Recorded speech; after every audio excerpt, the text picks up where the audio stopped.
একটি ঘর যদি অগোছালো হয় সেটা দেখতে ভালো লাগে না, কাজ করেও শান্তি পাওয়া যায় না।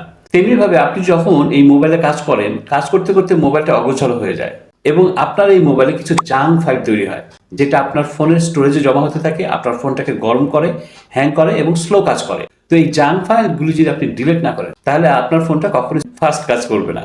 তো চলুন শিখে নেওয়া যাক কিভাবে ফোন থেকে আপনি জাঙ্ক ফাইলগুলো ডিলিট করবেন। আপনি যদি আমার পেজে নতুন হয়ে থাকেন, পেজটা ফলো করে দেবেন প্রতিনিয়ত গুরুত্বপূর্ণ ভিডিও পেতে। বিভিন্ন কোম্পানি অনুযায়ী এক এক ফোনে এক এক রকম সেটিংস থাকতে পারে।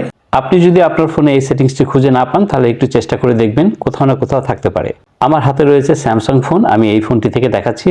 আপনি আপনার ফোনে ডায়াল প্যাডে গিয়ে টাইপ করবেন *#9900#। এখন আপনি এই নাম্বারটি ডায়াল করে দিবেন। এখন আপনি অনেকগুলো অপশন এখানে দেখতে পাবেন। আপনি এখান থেকে খুঁজে নেবেন ডিলিট ডাম্প স্টেট, এই যে অপশনটি দেখছেন এখানে আপনি ট্যাপ করে দিবেন। এখন দেখতে পাচ্ছেন ডিলিট রেজাল্ট, ডিলিট সাকসেস, এখানে ওকে রয়েছে, ওকেতে ট্যাপ করবেন। এখন আপনার সমস্ত জাঙ্ক ফাইলগুলি ডিলিট হয়ে যাবে। এই ছোট্ট কাজটি করলে দেখবেন আগের থেকে আপনার ফোনটি অনেক স্মুথলি কাজ করবে। Thank you.